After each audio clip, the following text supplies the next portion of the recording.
Baik, Assalamualaikum warahmatullahi wabarakatuh.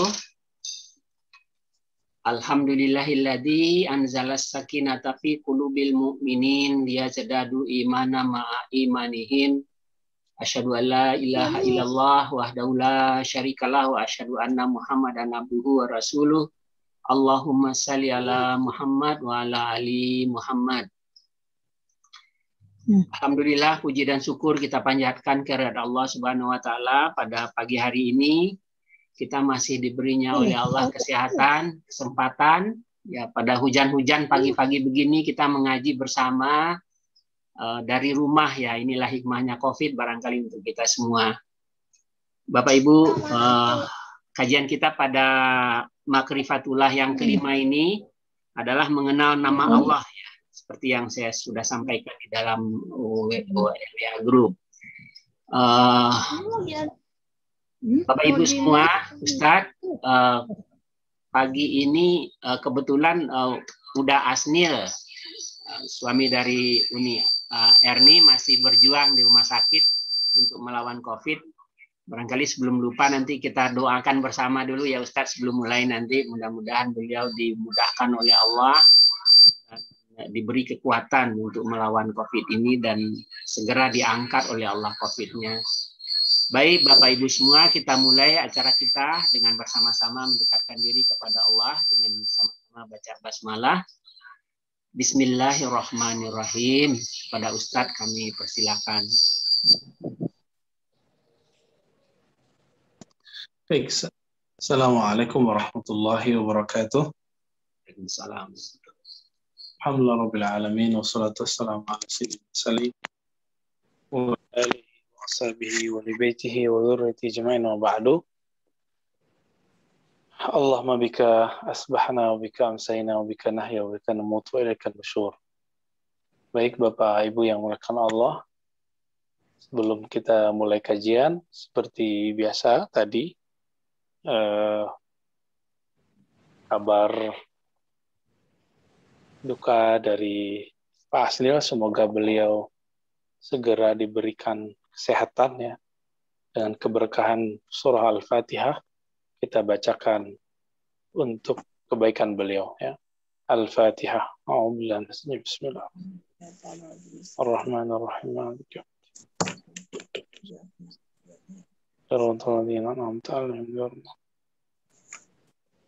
Amin. Bapak Ibu yang dimuliakan Allah, kita sampai kepada tema yang sebenarnya jarang dibahas orang. Jadi biasanya di Asmaul Husna langsung bahas Ar-Rahman dan Ar-Rahim. Padahal ada nama-nama Allah Ta'ala yang sering kita baca dalam sholat-sholat kita. Kita sering membaca Alhamdulillahi Rabbil Alamin. Alhamdu ya, pujian atau segala puji lillah, milik Allah, Rabbi. Rabb secara harfiah artinya Tuhan. Tapi dalam kamus bahasa Arab kata Rabb itu adalah nama Allah sebagai pencipta. Maka Rabbi itu artinya Allah pencipta alamin, semua alam, yaitu alam semesta. Rabbul Alamin. Apa bedanya dengan Khaliq, dengan Musawwir, dengan Bari? Kata Rabb mencakup semua nama itu. Kata Rabbun, Rabbul Alamin juga mencakup makna menghidupkan. Kata Rabbun, Rabbul Alamin juga berarti yang memberi rezeki. Kata Rabbul Alamin juga berarti yang menghidup, mematikan, yang mengizinkan penyakit, virus muncul, dan juga yang mengizinkan penyakit itu hilang. Orang sakit, orang sembuh, itu karena izin Allah dengan jabatan maha agungnya sebagai Rabb.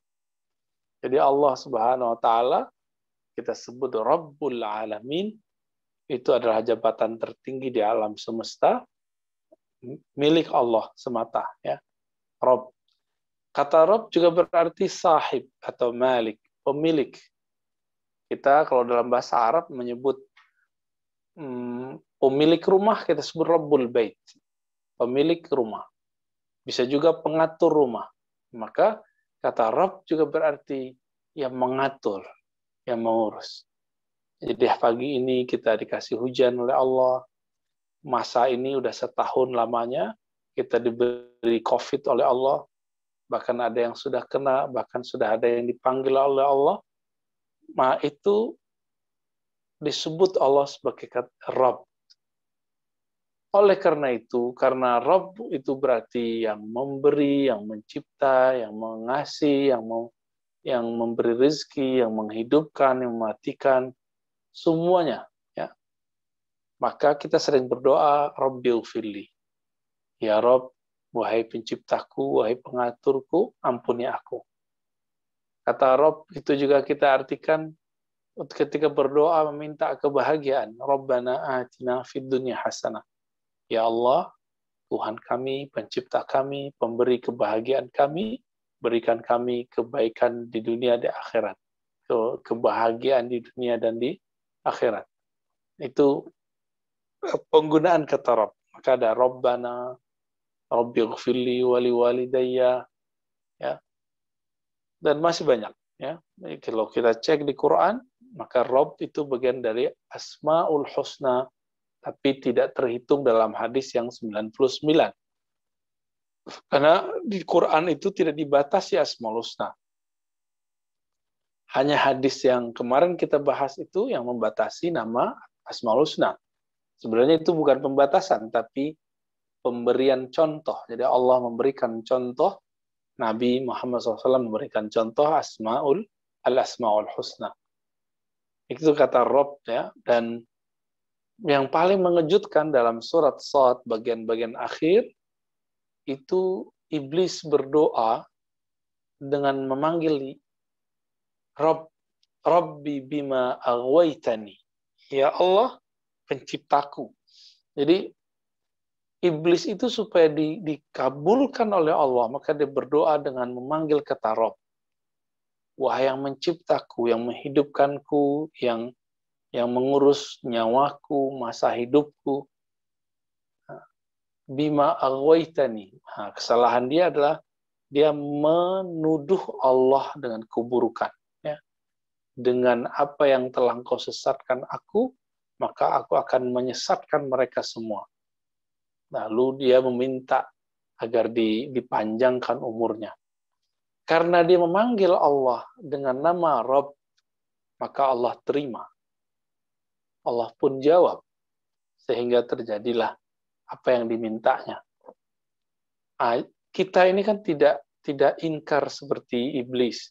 Maka insya Allah kalau kita memanggil Rabb dengan kata-kata yang sungguh-sungguh, doa kita juga akan mustajab. Insya Allah. Ya. Nah, ini tentang Rabb. Nah, maka Allah abadikanlah kata Rabb itu menjadi nama pembuka setelah Bismillahirrahmanirrahim dalam surat Al-Fatihah. Alhamdulillahirabbil alamin.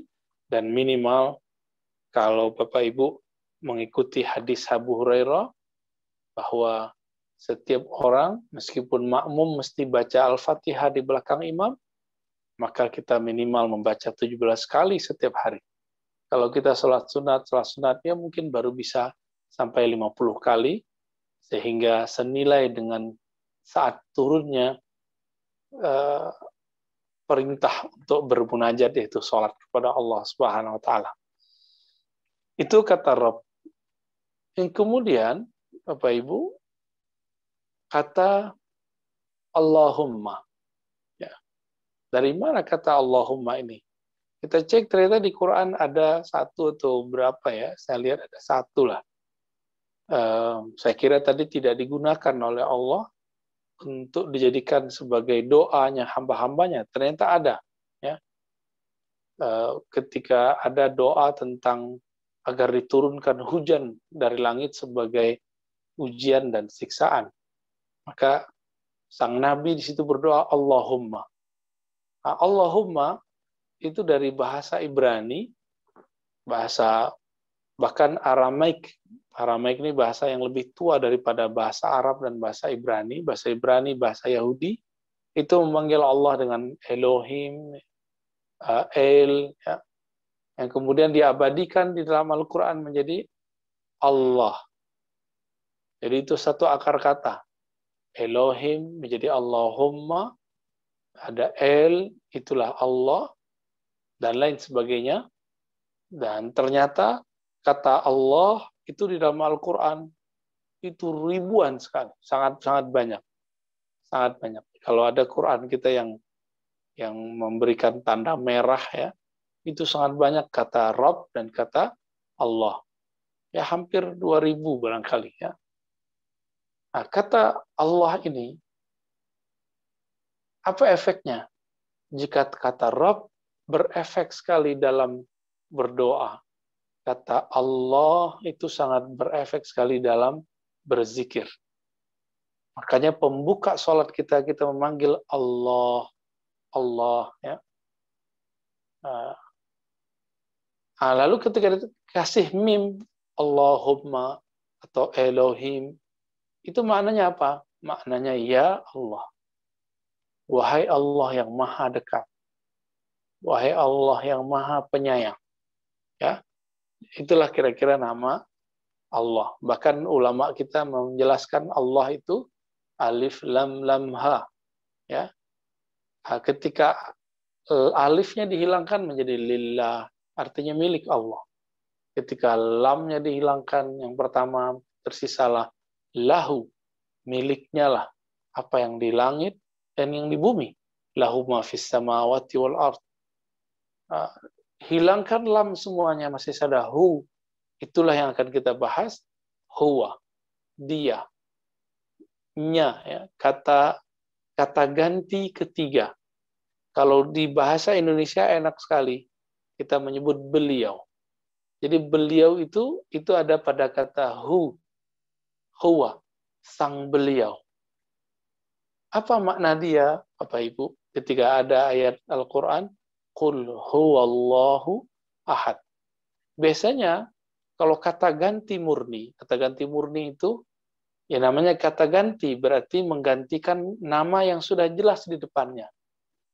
Ternyata tidak disebutkan ayat pertamanya menyebutkan kata Allah. Hanya Bismillahirrahmanirrahim. Tapi ayat pertamanya adalah Qul. Katakan, hai Muhammad, huwallah, bukan Allahu huwa. Nah, maka ulama kita ahli bahasa menganggap berarti huwa, dia atau beliau, itu adalah salah satu nama yang agung, walaupun bagi kita dianggap nama kata ganti, tapi di sisi Allah itu nama yang zahir. Jadi kita bisa berdoa, Yahu, atau Ya Man Huwa, dan itu diabadikan oleh Imam Abdul Hasan Syadzili, imam-imam yang lain ketika menyusun doa-doa kepada Allah Subhanahu wa taala dalam hizib dan maksurat mereka. Ya. Tapi ada yang salah faham. Dikira huwa itu bukanlah salah satu nama Allah sehingga berzikir hu dianggap sebagai bid'ah.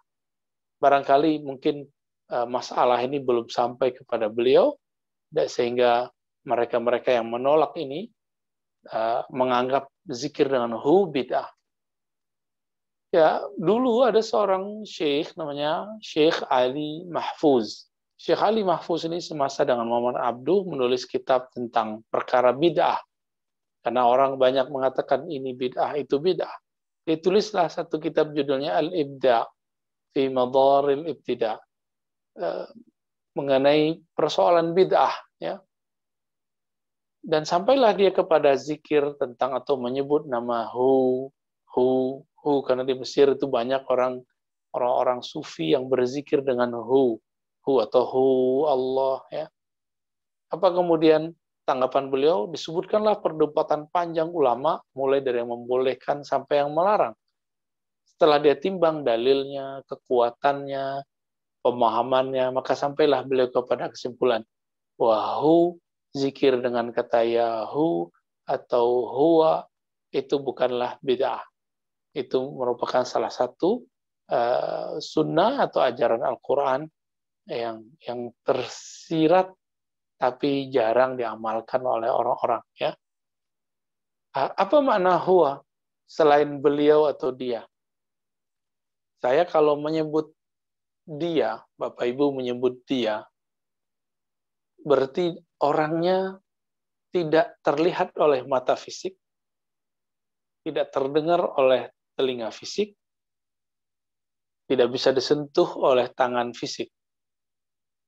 Maka dia, beliau itu, maha suci dari pemahaman-pemahaman indrawi, oleh asumsi-asumsi pemikiran.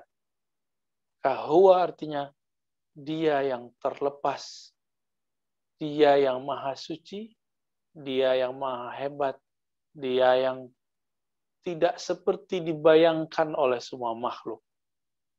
Oleh karena itu, ulama kita mengatakan satu kalam yang dihikayat oleh Imam Syahrastani dari Imam Malik, Imam Syafi'i, Ahmad bin Hanbal, mahma tasawwarta bibalik, fallahu bi khilafi dzalik.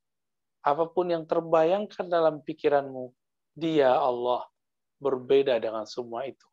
Inilah makna zikir dari hu, Allah, atau huwa, ya, atau hu. Jadi itu bukan zikir orang kesurupan. Itu salah satu zikir yang diwariskan ulama-ulama terdahulu. Tapi ini harus diambil sanad ijazah zikirnya dari ahlinya. Jika tidak, maka saya tidak menyarankan berzikir dengan metode ini. Lalu ada kata ilah. Wa ilahukum ilahu wahid. Itu banyak ya kata ilah. Kita juga menyebut la ilaha illallah. Apa arti ilah? Tiada, pertama, makna pertamanya la ilaha, tiada yang berhak disembah. Ilah, ya, yaitu tiada yang berhak disembah, ma'bud. Tapi walah atau walih juga berarti sesuatu yang kita inginkan atau kita cintai.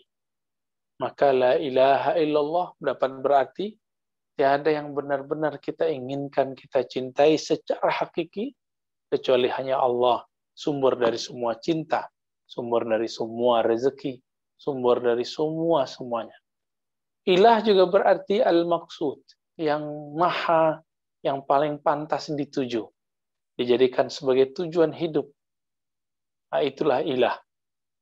Maka kalau kita berzikir la ilaha illallah bisa berarti tiada yang benar-benar aku tuju kecuali ridha Allah Subhanahu wa taala. Nah, kata ilah ini Bapak Ibu kemudian sering kita panggil dengan ilahi. Ada kalau kita dulu belajar zikir, saya biasanya membimbing dengan kalimat ilahi anta maksudi. Ya Allah, ilahi Tuhanku, engkaulah maksud tujuanku. Wa ridhaka matlubi, dan ridhamulah yang aku cari. Maka ya ilahi itu boleh dijadikan sebagai cara berdoa kepada Allah Subhanahu wa taala, ya.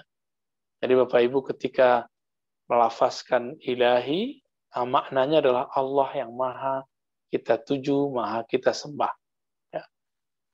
Di Indonesia sudah menjadi bahasa yang lumrah sehingga menjadi bahasa puitis, bahasa syair, ilahi Rabbi, ya. Kalau kita ba'da salat kita sering baca ilahi Rabbi subhanallah dan lain sebagainya, ya. Jadi nanti kalau baca la ilaha illallah Bapak Ibu coba ambil satu makna tadi, tiada yang menciptakan aku kecuali Allah, tiada yang aku sembah kecuali Allah. Nah, ini dimaknai. Orang kalau zikir dengan pemaknaan yang bagus, dia akan betah lama-lama dalam berzikir. Ada satu lagi sebenarnya, bahwa Allah menyebut dirinya ana dan anta. Nah, kalau namahu, la ilaha illahu, itu di Quran ternyata lebih dari 20. Ya, ada 25 apa 28 ya, nanti kita hitung. La ilaha illahu, itu banyak sekali. Kalau la ilaha illa anta, ada dari kisah Yunus, Sayyidina Yunus. Ada satu lagi, la ilaha illa ana. Nah, ini di kisah Sayyidina Musa. Jadi Allah menyebutkan dirinya dengan ana, Allah juga menyebut dirinya dalam anta. Tapi kita nggak boleh berzikir ana, atau anta. yang boleh la ilaha illa anta.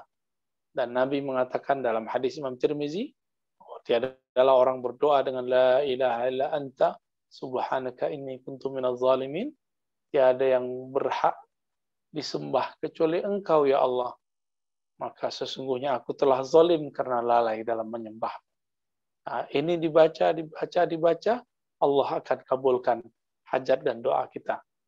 Maka Bapak Ibu yang makan Allah, sebelum masuk kepada Asmaul Husna yang disebutkan dalam hadis itu, ternyata Huwa adalah nama dari nama Allah yang indah. Bahkan bagi saya itu nama yang sangat berwibawa. Ya.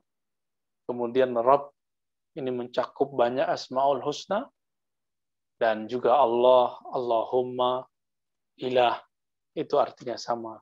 Allah yang maha dituju, disembah, yang paling berhak dikenali, dan lagi sebagainya.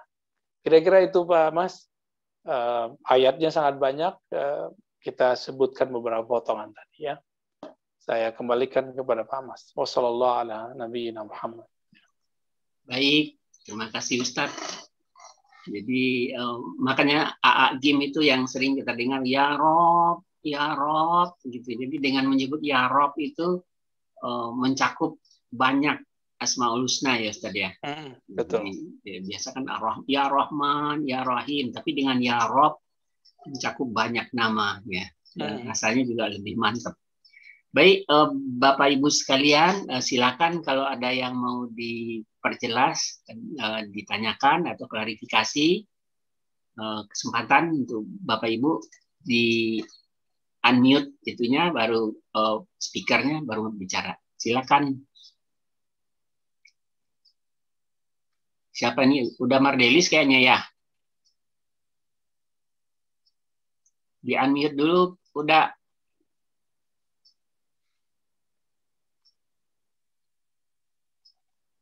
Udah Mardelis? Oke, enggak lagi. Yang lain barangkali silakan. Saya Pak.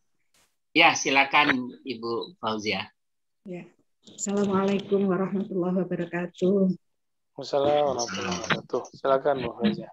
Ya Ustadz, saya mau tanya, zikir la ilaha illa anta yang dikaitkan dengan ya Hayyu ya Qayyum, seperti yang biasa kita berdoa ya Hayyu ya Qayyum bi rahmatika astaghfir la ilaha illa anta.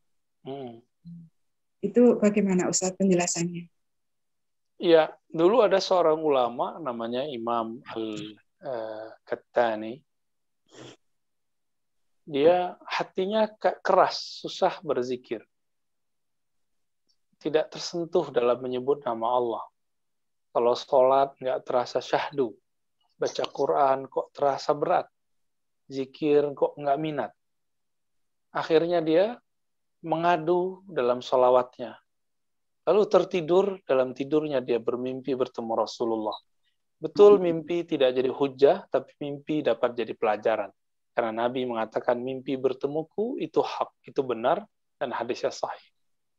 Dalam mimpinya dia bertemu Nabi dan mengatakan, wahai Rasulullah, apa obat yang dapat mengobati, melipur,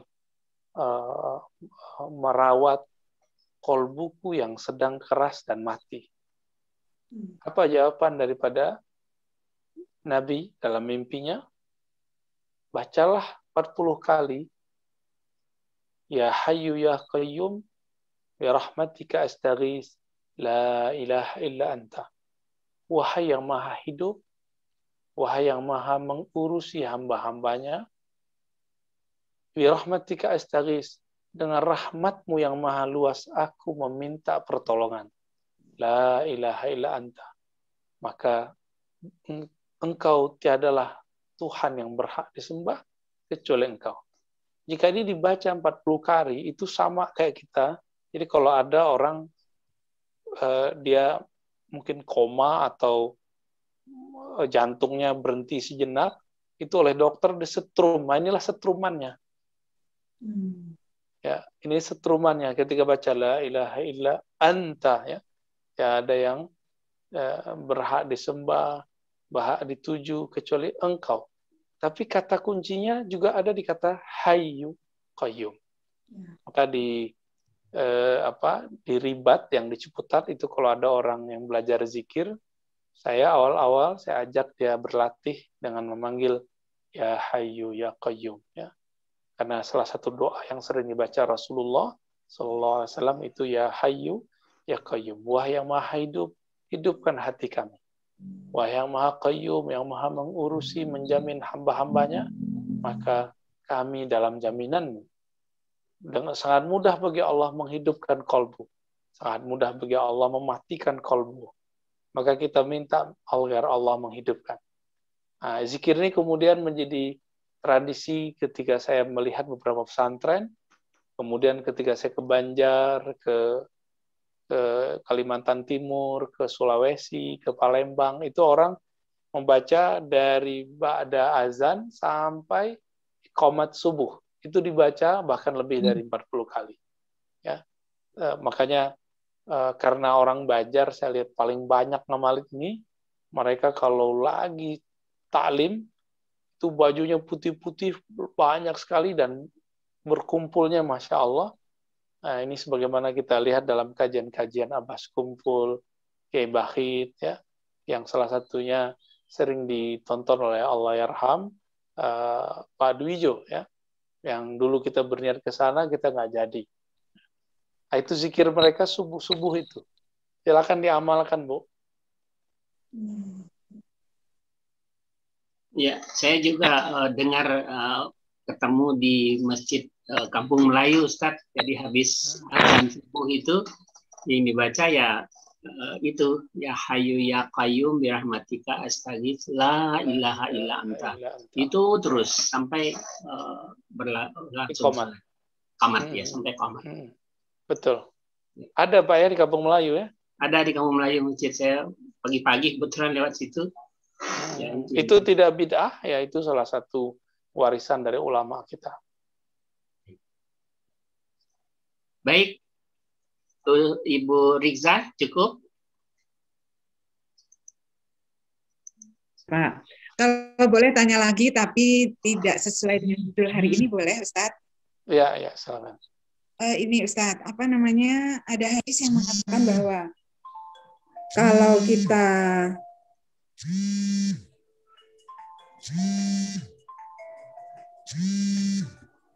dimatiin dulu aja, Bu.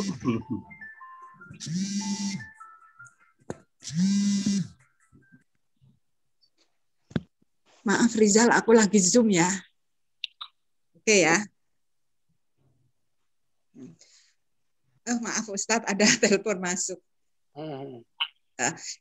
Ada dua hadis Ustadz yang mengatakan bahwa Masya Allah.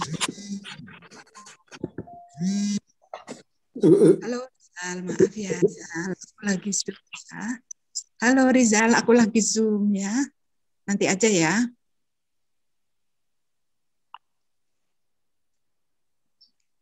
Aduh, maaf sekali lagi. Ustadz, hadis yang mengatakan bahwa kalau kita hafal 10 ayat surat Al-Kahfi 1-10, yaitu dia akan terbebas atau terlindung dari Dajjal. Nah, saya itu tidak bisa menggambarkan atau membayangkan Dajjal itu apa, bagaimana, apakah seperti makhluk, ataukah apa sesuatu yang muncul dalam pikiran, atau apa begitu, Ustadz. Dajjal. Ya, terima kasih. Oke. Dajjal ya. Dajjal itu bahasa Arab menunjukkan mubalaghah atau sesuatu yang berlebihan dari kebohongan seseorang yang berbohong. Karena dia dewa pembohong, maka disebutlah Dajjal. Ya, saking jagonya berbohong dan menipu umat manusia. Dulu dimulai dari zaman Sayyidina Musa, 40 hari, itu dia berhasil membuat umat Bani Israel yang bersama Nabi Musa saat itu beralih dari menyembah Allah kepada menyembah patung sapi, ya. Karena sapi dia sihir menjadi dewa yang mampu berbicara. Jadi Dia bisa buat dewa. Kira-kira dia apa coba? Ya. Itu namanya dulu Musa bin Sam'un As-Samiri, yang kemudian kita kenal dengan nama Samiri. Jadi nama kecilnya juga Musa. Bedanya ada Musa bin Imran yang kita sebut sebagai Nabi Musa. Ada yang disebut Musa bin Sam'un As-Samiri, yang kita sebut sekarang Samiri. Allah izinkan panjang umurnya. Dialah kemudian yang menipu murid-murid dari Nabi Isa, sehingga sebagian mereka kemudian terhasut dan ada yang ingin membunuh Nabi Isa. Maka terjadilah pensaliban terhadap orang yang diserupakan wajahnya dengan Nabi Isa. Nah, siapa orang yang melakukan ini? Ini namanya Yudas Iskariot, nama lain dari samaran Samiri. Kemudian apa kata Nabi Muhammad? Tidaklah ada seorang nabi kecuali ya anzara qaumahu, mengingatkan kaumnya mengenai kedatangan nabi, kedatangan si pemalsu ini, si pembohong ulung ini. Begitu. Maka Nabi Muhammad juga mengatakan, aku ingatkan kamu bahwa ini akan muncul di masa kalian, yaitu di akhir zaman kita nanti. Apakah dia sosok? Iya, dia seseorang. Dan Nabi memberikan ciri-ciri fisiknya, tapi hati-hati, dia juga ada ciri-ciri batinnya. Ciri-ciri fisiknya, badannya pendek, kekar, berbulu, suaranya menggelegar, ya, kesaktiannya luar biasa, dia bisa membuat hujan, Allah izinkan, ya, bisa membuat pacaklik satu tempat, itu pun Allah izinkan, tapi Allah tidak ridhoi. Dan sifat batinnya itu namanya Dajjal. Jadi sifat Dajjal ini pembohong-pembohong besar yang mengaku sebagai, awalnya dia mengaku sebagai wali, tapi lama-lama dia mengaku jadi nabi, lama-lama dia mengaku menjadi Tuhan. Lalu kaitannya apa dengan surah Al-Kahfi? Baik ayat 10 di depan atau 10 di akhir, tentang tauhid. Maka sebenarnya inti dari Al-Kahfi itu ada di akhirnya. Nah, tentu sebagian kita udah hafal, ya. Siapa yang berkehendak bertemu Allah, ya. Wa man kana yarju liqa rabbih. Siapa yang hendak bertemu Allah Subhanahu wa taala, berhendak merindukan pertemuan dengan Allah, maka Allah mengatakan hendaklah dia tidak syirik dan beramal dengan amal yang saleh. Nah, jadi inti Al-Kahfi itu ada di 10 ayat pertama dan 10 ayat terakhir, dan semuanya terkumpul dalam ayat terakhir. Karena nanti Dajjal itu akan menyesatkan umat dengan kesyirikan, mulai dari syirik yang lemah, syirik yang halus, syirik yang tidak terlihat, sampai kepada syirik yang besar. Nah, ini sudah mulai dengan corona ini. Karena dengan corona ini orang udah banyak mulai musyrik. Orang menganggap corona inilah yang membunuh. Ya, corona inilah yang membuat kematian. Padahal tidak ada satupun penyakit kecuali itu dengan izin Allah. Corona ini hanya alasan saja supaya malaikat maut tidak disalah-salahkan, ya. Apalagi Allah itu sendiri. Ya, teman kita ada yang masih muda banget meninggal bukan karena corona. Masih muda, masih 20-an, anaknya baru 2, ya, belum nyampe 30, ya mungkin 26, 25. Meninggal mendadak, nggak perlu corona. Ya, ada orang yang pakai protokolernya dahsyat sekali, kena juga. Ada tukang sampah yang setiap beberapa hari ngambil sampah di tempat kita, masih hidup aja tuh. Ya. Padahal setiap hari bergelimang dengan sampah. Ada aki-aki umur 70-an tahun, itu naik ke lantai 2 di masjid di komplek kita, dan nggak pakai masker, hidup-hidup aja tuh. Ya. Kenapa? Karena tidak ada yang dapat menghidup mematikan kecuali Allah sebenarnya. Meskipun kita harus hati-hati, tapi pada hakikatnya kita pulangkan kepada Allah. Jadi Bapak Ibu, jangan terbersit sedikit saja di hati bahwa corona ini yang punya hak menghidup mematikan kita. Nah, itu milik Allah Subhanahu wa taala. Ya, jadi Dajjal ini mulai dengan virus-virus. Nah, dengan virus ini maka yang muncul adalah sifat Dajjal yang maknawi. Nah, Dajjal yang hakikinya belum keluar, Bu. Kalau keluar kita nggak bisa ngaji kayak sekarang. Ya, Nggak sempat udah. Mungkin udah nggak ada handphone ini udah. Ya, semuanya udah hancur, semuanya udah manual. Wallahu a'lam ya. Semoga kita selamat. Maka dianjurkan baca dalam akhir sholat, Allahumma na'udzubika min fitnatil qabri wa adzabin nar wa fitnati masihid dajjal. Ya Allah, lindungi aku dari fitnah kubur, azab neraka, dan fitnah kekacauan karena dajjal. Nah, ini kekacauan yang sekarang menurut saya itu bagian dari fitnah itu dajjal ya. Gitu Bu kira-kira. Wallahu a'lam. Ya, terima kasih Ustaz. Sama-sama ya. Baik. Silakan Pak. Waalaikumsalam. Silakan Pak Mardelis ya. Silakan Pak. Ya. Ustaz, jadi dari keterangan tadi begitu banyaknya nama-nama Allah itu, apakah kita berzikir itu dalam keadaan mood satu saat, misalnya lagi mood Allah ya Allah, lagi mood hu ya hu, apa begitu atau bagaimana yang seharusnya gitu? Ya, sesuai dengan 3 ayat terakhir dari surah Al-Isra, ya, qul ud'ullaha aw ud'ur rahman. Katakanlah hai Muhammad, serulah Allah, panggillah Allah atau serulah Rahman. Ayyaman tad'u falahul asmaul husna. Dengan nama mana saja kamu panggil, Allah mempunyai nama-nama yang banyak, nama-nama yang indah. Jadi betul Pak Marlis, boleh panggil ya Allah, ya Rahman, ya Rahman, ya Rahim, ya Rahim, ya Rabb, itu boleh. Ya. Tapi yang paling mencakup itu adalah Allah. Ya Allah, ya Allah. Itu paling mencakup. Ya. Makanya yang saya bimbingkan dari dulu itu adalah kalimat Allah, Allah ya. Silakan Pak, nanti diamalkan yang mana aja, connect, ambil itu ya. Baik. Silakan Pak Mas. Jadi disuruh sebut nama Allah itu kita zikir, misalnya Asmaul Husna yang 99 itu kita lantunkan terus, misalnya itu termasuk zikir menyebut nama Allah itu ya Ustaz? Termasuk ya. Metode yang paling bagus itu membaca ya Allah lalu dipasangkan dengan salah satu Asmaul Husna. Ya Allah, ya Rahman, ya Allah, ya Rahman, gitu diulang-ulang, gitu lebih bagus.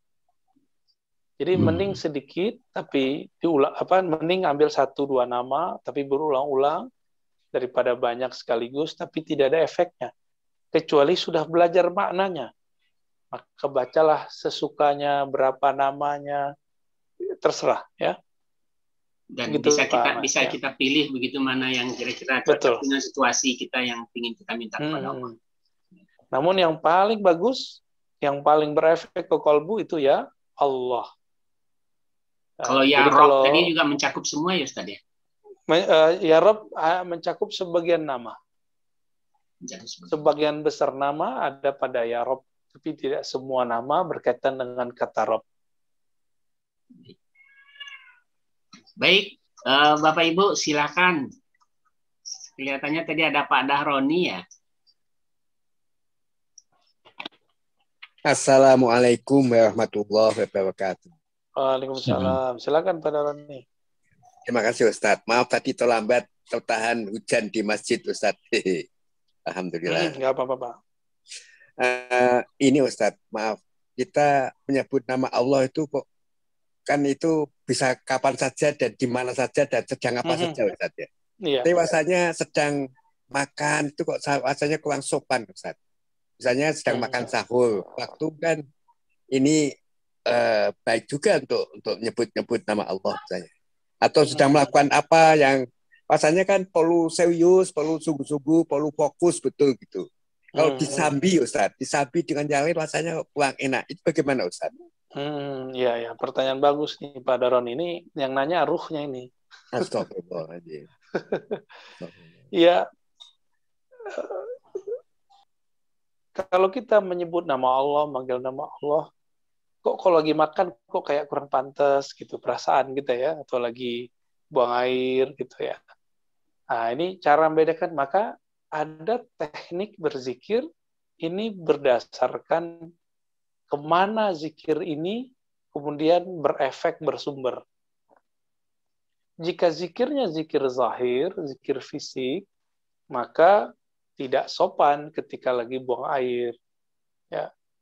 Ketika mau buang air, kita zikir sebelum masuk ke tempat buang air besar, buang air kecil. Kita menyebut nama Allah sebelum masuk tempat itu. Lalu ketika keluar, itu zikir yang zahir. Tapi kalau zikir yang batin ini dapat dibagi dua, zikir kolbu dan zikir ruh. Zikirnya kolbu menyebut nama dalam kolbu, lisan tidak bergerak. Dan ini bisa di kapan saja dan di mana saja. Mau lagi di tempat buang air, lagi makan. Jadi ada yang lucu dulu waktu saya masih remaja, sekarang ternyata udah tua juga ya, anak udah 2 ya, tapi merasanya kok masih muda.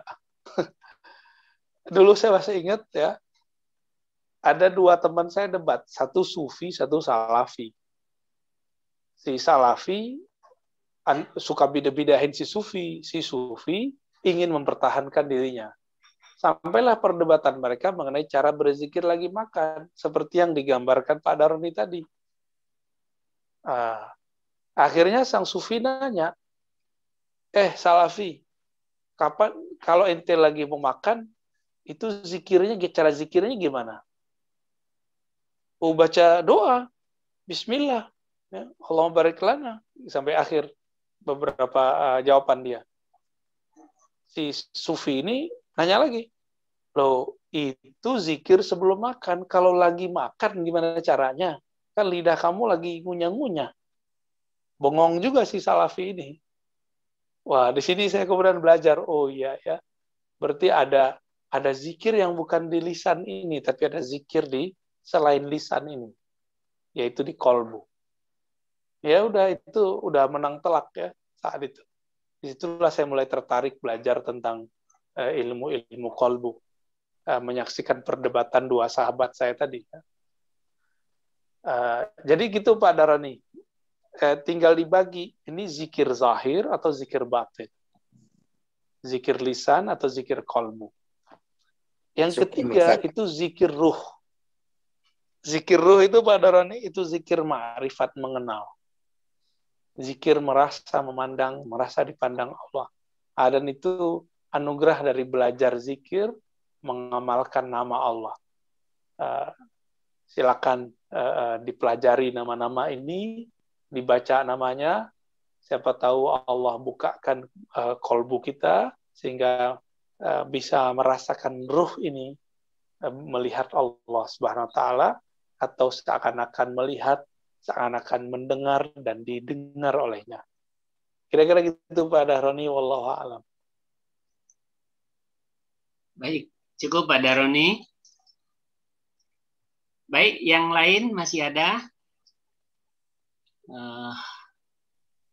Silakan di-unmute. Ya, Ustadz, bukannya ketika sedang makan itu justru saat yang sangat baik untuk berzikir. Karena bukannya ketika sedang makan itu adalah saat yang untuk zikir. Karena ketika makan, kita itu mengingat Allah, terima kasih Allah, Engkau telah memberi aku makan, telah menumbuhkan tanaman ini untukku, Engkau telah memfasilitasi tubuhku bisa menerima semua ini dan menjadikan kesehatan untukku dan sebagainya dan sebagainya. Itu ketika kita sedang makan, bukannya pikiran, hati, dan jiwa kita itu menuju Allah dengan lafaz-lafaz seperti itu. Bagaimana Ustaz?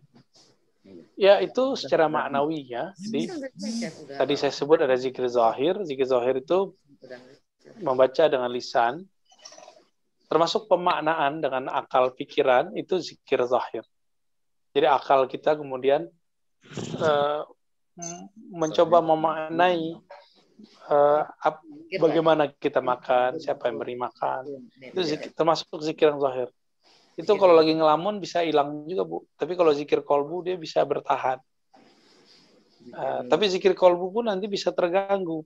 Yang nggak terganggu itu zikir ruh, zikir pengetahuan, zikir keilmuan, zikir ma'rifat kepada Allah, bahwa kita merasa memandang dan dipandang oleh Allah Subhanahu wa Ta'ala. Ini gimana zikirnya? Ya. Ya Pak Rozina. Jadi di dalam batin kita, hati kita itu yang menyebut Allah, ya Allah, ya Allah, gitu sambil makan, sambil ngapain pun ya Ustaz ya. Jadi seolah-olah kita masuknya ke makrifat itu tadi ya. Jadi Allah memandang kita, jadi Allah memperhatikan kita gitu, sehingga terkontrol tingkah laku perilaku kita Ustaz. Betul. Kapan Allah memandang kita? Apabila kita menyebut namanya. Maka sebutlah namanya, dia akan melirik kepada kita. Ya. Kalau rasa itu sudah sering, maka muncullah nanti perasaan dipandang, namanya muraqabah. Ya. Kalau rasa ini Allah tingkatkan lagi, karena orang ini belajar terus, bermarifat terus, maka muncullah nanti perasaan, bukan hanya perasaan, hakikat seakan-akan memandangnya. Tapi ini diberikan hanya kepada para nabi dan para wali-wali Allah. Ya, semoga kita jadi mereka atau jadi muridnya mereka, muridnya para wali, atau kita diangkat. Ya, amin. Amin. Amin. Pak Zen kelihatannya, silakan Pak Zen. Makasih Pak Mazhar. Assalamualaikum Ustaz. Waalaikumsalam, silakan Pak Zen. Sebentar kok HP-nya ngilang. Hilang gambarnya saya. Ya udah, bagus Pak. Oke, sudah. Begini Ustaz, kalau di dalam sholat, kita kan tidak selalu bisa nyambung terus begitu ya. Artinya kadang-kadang nyambung, hilang. Nyambung lagi, hilang. Nah, kadang-kadang karena sedang nyambung, kita ingin mempercepat sholat kita. Sebaiknya gimana Ustaz? Iya, iya. Maka saya sarankan sebelum sholat itu bertawuz kepada Allah. Ya. Rabbi a'udzubika min hamazati syayatin, atau baca a'udzubillahi minasyaitonir rajim. Karena Ya, dalam sholat itu ada setan yang membuat kita lalai dan tugasnya cuma satu. Uzkur kaza, uzkur kaza. Ingat ini, ingat itu, ingat ini, ingat itu. Makanya kita banyak yang kita ingat lagi sholat. Ya. Ya, kenapa? Karena emang itu tugasnya dia, tugasnya setan. Ya. Terus apa yang harus kita lakukan setelah sholat? Makanya setelah sholat, jika ulama kita menganjurkan baca istighfar, kalau bagi saya secara rohani itu wajib. Baca astagfirullah. Ya Allah ampuni aku karena sholatku tidak khusyuk. Ya Allah ampuni aku karena dalam sholat aku lupa lalai mengingatmu. Jadi bagi saya itu wajib Pak. Wajib secara rohani. Ya. Dan ciri-ciri sholat kita nggak diterima Allah, habis sholat langsung berdiri. Itu udah nggak diterima itu biasanya. Kenapa? Karena kita belum sempat memintakan maaf terhadap sholat kita tadi. Kalau kita nggak khusyuk, lalu kita katakan, ya Allah, kan Engkau juga yang memberikan rasa itu kepadaku. Jika rasa itu tidak muncul, tolong ampunkan kami ya Allah dan berikan rasa hati ini terhubung kepada Engkau. Nah, itulah makna astagfirullah barangkali menurut saya ya. Lalu kita berdoa di dalam doa-doa kita, inni ala dzikrika. Ya Allah bantu kami menyebut nama Engkau. Jadi kalau Allah nggak bantu ya kita nggak bisa ingat Dia. Ya. Nah, dengan dasar inilah kita nggak pernah dan tidak boleh berbangga dengan zikir dan jumlah-jumlah bacaan yang kita capai. Kenapa? Semuanya adalah anugerah dari Allah Subhanahu wa Ta'ala. Gitu Pak Zen ya. Minta bantuan Allah dan minta ampun kepada Allah. Terima kasih Ustaz. Assalamualaikum. Ya, Ustaz, saya tertarik tuh tadi Ustaz menyampaikan bahwa syirik itu yang menyebabkan kita meninggal karena corona gitu ya. Sebetulnya kan kita umur kita, waktu kita dipanggil Allah itu sudah ditentukan oleh Allah ya. Betul. Nah kebetulan ya penyebabnya corona gitu. Sekarang Pak Dwijo, Pak Abduh sudah duluan, yaitu memang waktunya Allah sudah tentukan tadinya memang di situ ya. Nah, tapi penyebabnya saja itu corona, kan karena corona ya penyebabnya dia meninggal. Nah, itu yang harus kita yang pahami betul ya Ustaz ya. Jadi kapanpun siapapun yang meninggal karena apa ya memang sudah waktunya Allah mau memanggil, dan itu ibrah buat kita bahwa kita memang juga akan begitu juga ya, seperti Ustaz bilang tadi, yang muda saja dipanggil ya, apalagi yang tua-tua kita ini. Gitu saya. Betul. Itu bisa direnungi akhir dari surat Al-Luqman, Pak. Ya. Tidaklah seseorang tahu ya bi ayyi ardin tamut, di mana, di bumi manakah atau dengan sebab apakah dia mati, ya. Engkau mati. Ya. Kapan, di mana, itu ilmu Allah Subhanahu wa taala. Tapi wali-wali Allah itu biasanya plus apa minus sebenarnya. Sebelum 100 hari. Jadi dari 100 hari sampai ke menjelang ajal datang biasanya dikasih isyarat oleh Allah. Kalau dia kekasih Allah, ya, ada yang dikasihnya sebulan sebelum, ada yang 2 bulan sebelum. Kalau 100 hari kan 3 bulan biasanya. Ya, biasanya Allah kasih kabar. Makanya beberapa guru saya sebelum wafatnya itu ngabarin saya akan meninggal hari A, jam sekian, persis seperti yang dikabarkan beliau. Jadi guru saya yang pertama, itu gurunya Buya Kasril juga, itu sebelum meninggal sekitar 2-3 minggu mengabarkan, saya akan meninggal di hari Rabu jam 11. Kita tunggulah hari Rabu jam 11, siang, nggak meninggal. Pekan depan, kita tunggu lagi, malamnya, enggak juga. Ternyata berikutnya lagi, bukan di siangnya, tapi di malamnya. Ya, Allah kasih tahu. Karena kekasihnya. Jadi Allah itu ketika ada kekasihnya mau meninggal, itu dikirim persiapan-persiapan. Dan malaikat maut ketika mau mencabut kekasih-kekasih Allah ini harus minta izin dulu dengan Sang Maha Kekasih, yaitu Allah. Ya, nggak berani dia mencabut sendiri. Dan ciri-ciri kekasih Allah itu yang banyak berzikir. Maka nggak usah banyak mikir lagi Bapak Ibu, banyakin aja zikirnya. Ya, ini kita terlalu banyak kajian, banyak mikir, banyak teori, banyak metode, akhirnya zikirnya kurang. Nah, dulu saya udah kasih metode-metode berzikir, metode zikir 11.000, metode zikir 21, itu metode aja. Bukan angka pembatas, metode zikir 5.000. Silakan diambil. Sekarang untuk umur Bapak Ibu, nggak usah ngikutin angka itu. Udah zikir aja sebanyak-banyaknya pagi, siang, sore. Gitu ya. Tapi kalau masih mau pakai angka itu lebih baik, karena itu bisa mengikat kita untuk disiplin. Ya. Kalau zikir kan sebanyak-banyaknya, surat Al-Ahzab ayat 41. Zikran katsira, zikir yang sebanyak-banyaknya. Nanti akan berbuah itu, insya Allah. Ya, itu Pak Mas. Boleh nambah, Ustaz. Maaf Ustaz, bukan mengadu Ustaz dengan Ustaz yang lain ini.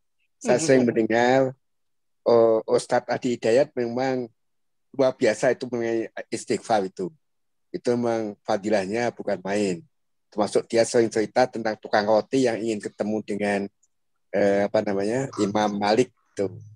Imam Ahmad bin Hambal. Imam bin Hambal. Ya, jadi luar biasa. Lalu ada lagi Ustadz yang lain, Ustadz Kiai Bakhir tadi Ustadz. Istighfar itu masih kalah dengan selawat Nabi.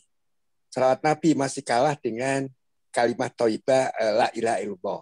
Jadi la ilaha illallah lebih utama, baru kemudian selawat Nabi, baru kemudian istighfar.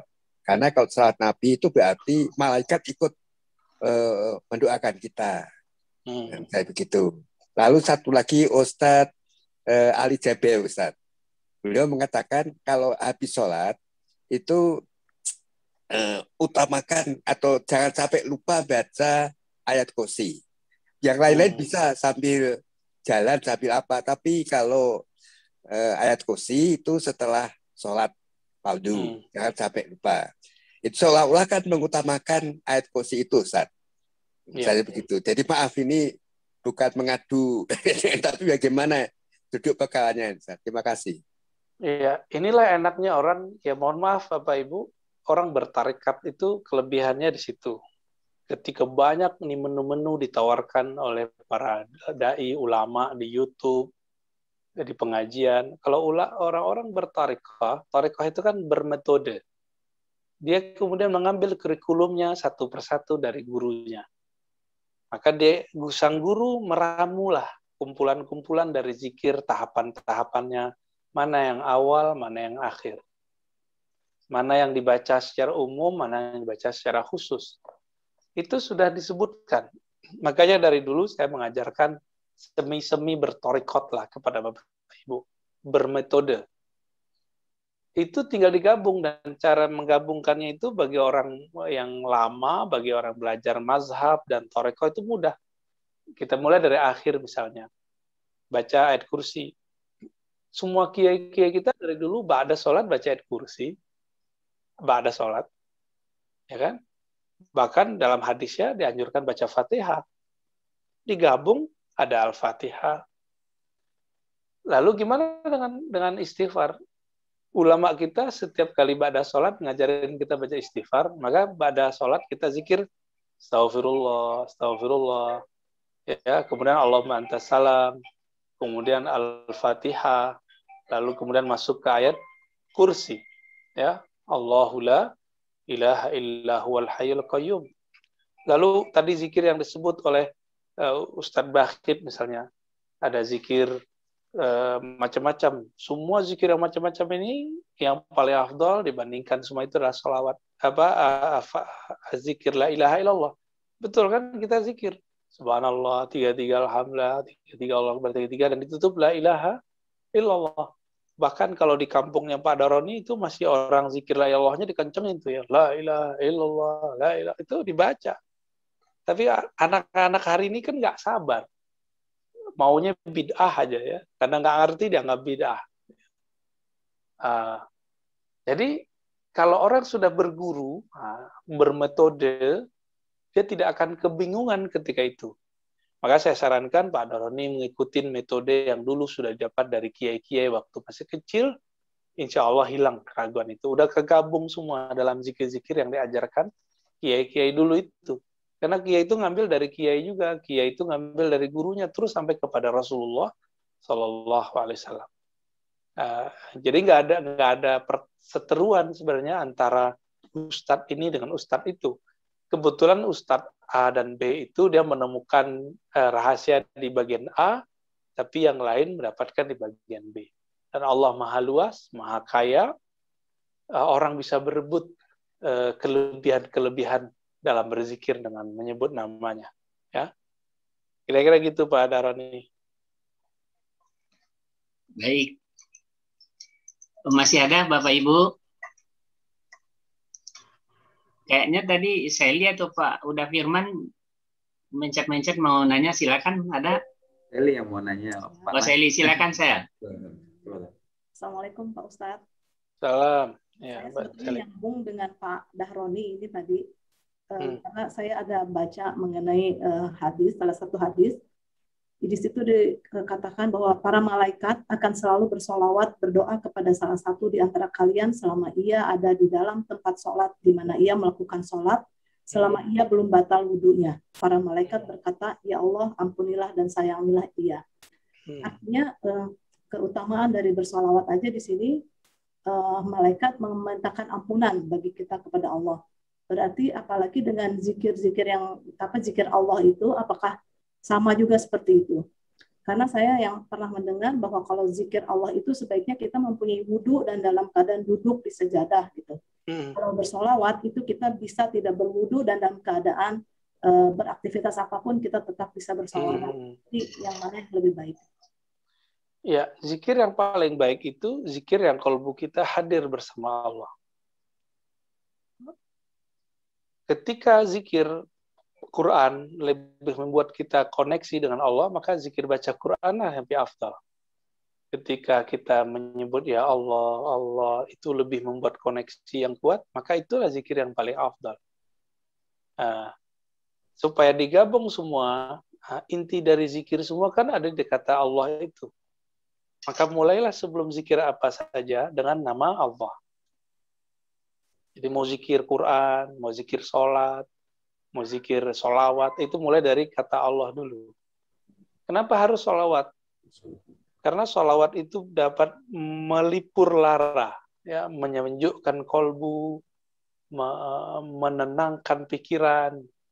Jadi zikir saja itu bikin kita kemudian agak sedikit larut dalam nama Allah, sehingga orang-orang larut ini kan hangat, kadang-kadang panas gitu, mabuk lah. Ya.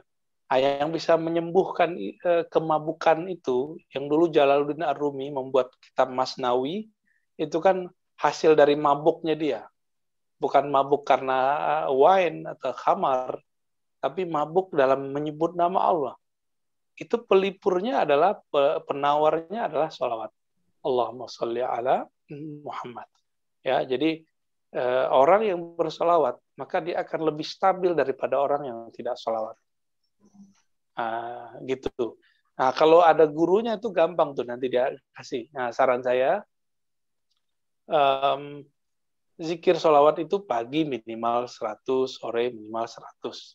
Itu cukup untuk menawar masalah-masalah rohani kita, ya.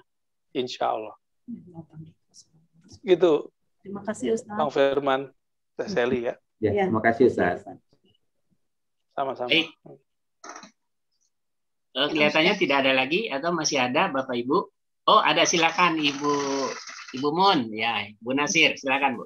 Ya, Assalamualaikum warahmatullahi wabarakatuh. Assalamualaikum. Saya mau menanyakan mengenai salawat. Itu ada beberapa macam salawat. Ada lagi yang namanya katanya salawat nariyah. Itu katanya bid'ah. Bagaimana itu? Dan salawat yang lain katanya banyak yang bid'ah. Kami mohon petunjuk. Terima kasih. Assalamualaikum warahmatullahi wabarakatuh. Assalamualaikum warahmatullahi wabarakatuh. Bapak Ibu, semua lafaz salawat itu Allah cintai dan Rasulullah sukai. Tapi sekarang muncul orang-orang yang tidak mengenal ilmu Ahlus Sunnah dengan baik, tapi membawa nama-nama simbol-simbol tauhid, ya mungkin ini tentara-tentara Dajjal kali ini ya. Mereka kemudian membid'ahkan dan menganggap syirik orang bersalawat dengan lafaz nariyah, karena dia tidak faham isinya, dia kira itu syirik.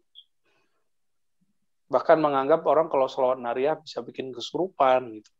Itu ya bagian dari fitnatul Dajjal juga ya, kekacauan yang disebutkan oleh para pembohong-pembohong ini yang berbaju-baju ustadz. Karena kadang-kadang ya mohon maaf, syaitan itu kan bisa meminjam tubuh kita dan bisa meminjam lisan kita. Kalau kita berbicara dengan kejahilan, kesombongan, ini bisa dipinjam oleh syaitan. Akhir berkalamlah dengan kalam yang tidak sahih, tidak benar. Jadi yang dia nggak tahu siapa yang menyusun lafaz salawat nariyah. Yang menyusun lafaz nariyah itu ulama ahli hadis, ahli sunnah, ahli tauhid, namanya Ibrahim At-Tazi. Maka dulu nama dari salawat nariyah itu adalah salawat taziyah. Lama-lama berubah jadi salawat nariyah. Ya. Jadi tidak benar bahwa salawat nariyah itu bid'ah atau syirik. Salawat nariyah justru berisi cara bermunajat dengan ilmu tauhid yang sahih kepada Allah Subhanahu wa taala. Terima kasih.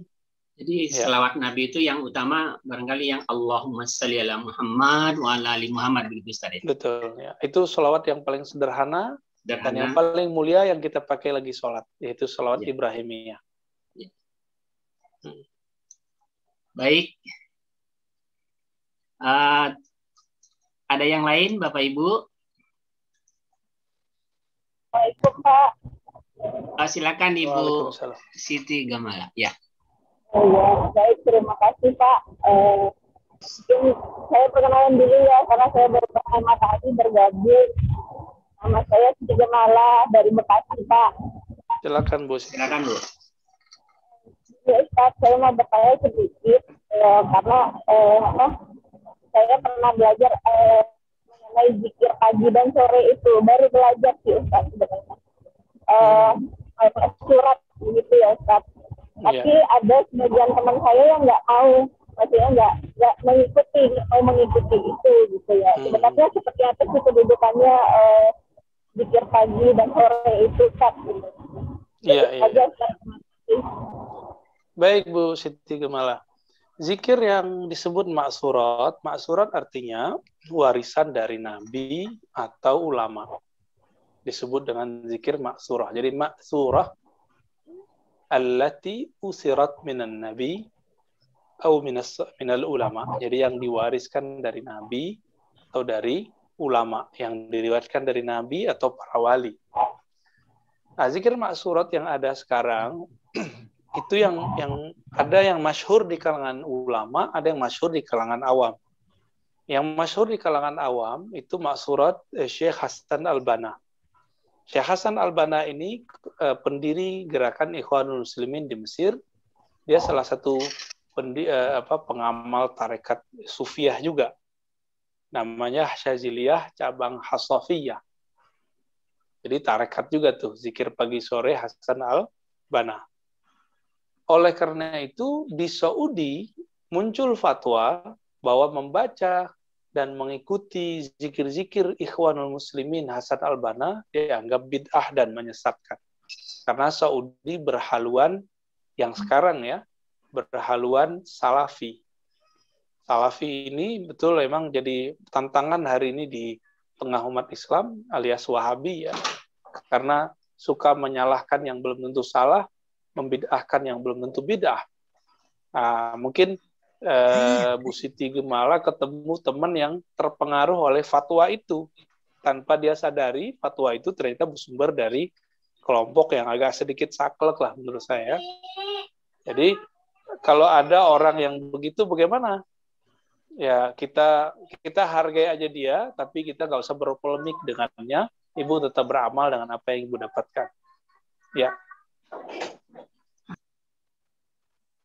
Baik. Terus? Oh, masih ada. Silakan. Nah, Assalamualaikum Pak Ustadz. Waalaikumsalam. Nah, ini mungkin saya ada sedikit pertanyaan mengenai syirik tadi. Saya pernah baca, syirik itu suatu dosa yang tidak bisa diampuni. Walaupun kita bertobat, tapi tobat mengenai sesuatu syirik itu tidak akan diterima. Apakah benar seperti itu? Dan saya pengen tahu syirik yang seperti apa, atau definisi syirik yang bagaimana. Karena kita sering dengar juga, kalau kita mempercayai sesuatu benda itu sakti, itu sering dibilang itu syirik. Apakah memang seperti itu tidak bisa diampuni, tidak bisa bertobat? Terima kasih Pak Ustadz. Assalamualaikum warahmatullahi wabarakatuh. Assalamualaikum warahmatullahi wabarakatuh. Ya, syirik ini terbagi dua. Ada syirik yang zahir, ada syirik yang batin, atau syirik yang jali, syirik yang khafi. Syirik yang nyata, syirik yang tersembunyi. Syirik ini sama aja, itu nggak bisa diampuni Allah. Tapi ketika syiriknya tersembunyi, maka tidak dianggap orangnya kafir atau musyrik secara mutlak, tapi dianggap dia munafik paling ya. Jadi syirik yang nyata itu membuat orang kafir, menyembah selain Allah, meyakini ada kekuatan selain kekuatan Allah, itu syirik yang nyata. Kalau syirik yang khafi seperti riya, ya, saya beribadah merasa dipandang atau memandang atau ingin dilihat orang, nah ini disebut syirik yang khafi. Ya, dan itu sembuhnya hanya bisa dengan menyebut nama Allah di kolbu. Ini pun Allah susah untuk memaafkannya kalau kita tidak bertobat. Ya, makanya ada, mohon maaf, selevel ulama aja bisa su'ul khotimah kalau dia nggak punya zikir kolbu.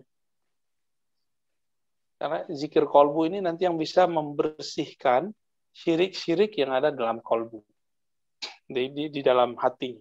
Ya. Nah, tapi ingat di luar sana ada yang tidak syirik dianggap syirik. Ya, nah ini tidak benar ya. Misalnya tawasul itu belum tentu syirik, tapi orang-orang menganggapnya syirik. Nah, orang-orang yang saya sebutkan tadi. Ada lagi misalnya berobat. Berobat itu kan sama aja. Mau berobat ke ahli doa atau berobat ke dokter, kalau kita meyakini si ahli doa, si dokter ini yang memberikan pengaruh, itu sudah syirik, itu sudah jali, sudah zahir. Meninggal itu susah tuh, ya, udah musyrik deh jatuhnya. Maka kalau Bapak Ibu, mohon maaf kalau berdoa berobat, beruqyah ke dokter, maka jangan sedikit pun berkeyakinan bahwa dokter itulah atau obat itulah yang mengobati. Ya.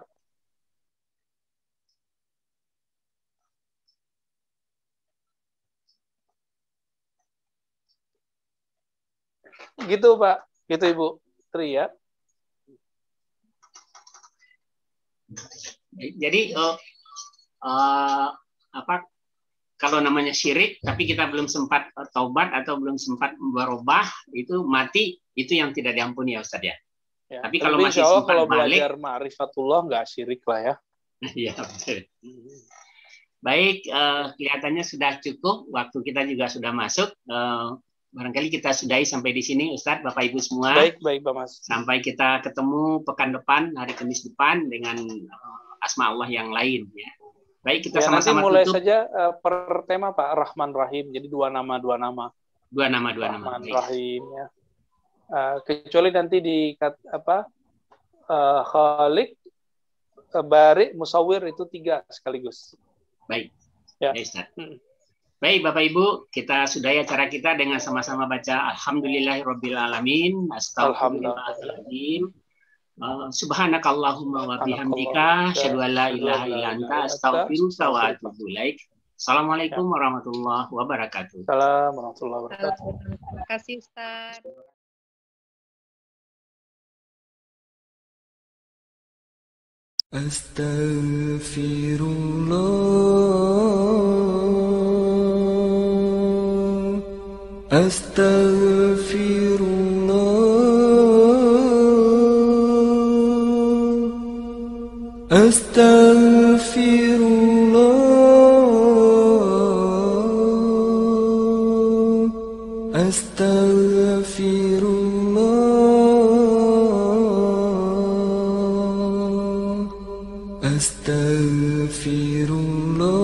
أشهد أن لا إله إلا الله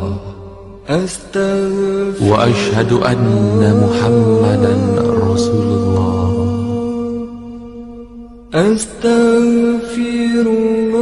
Aku bersaksi tiada Tuhan melainkan Allah dan Muhammad utusan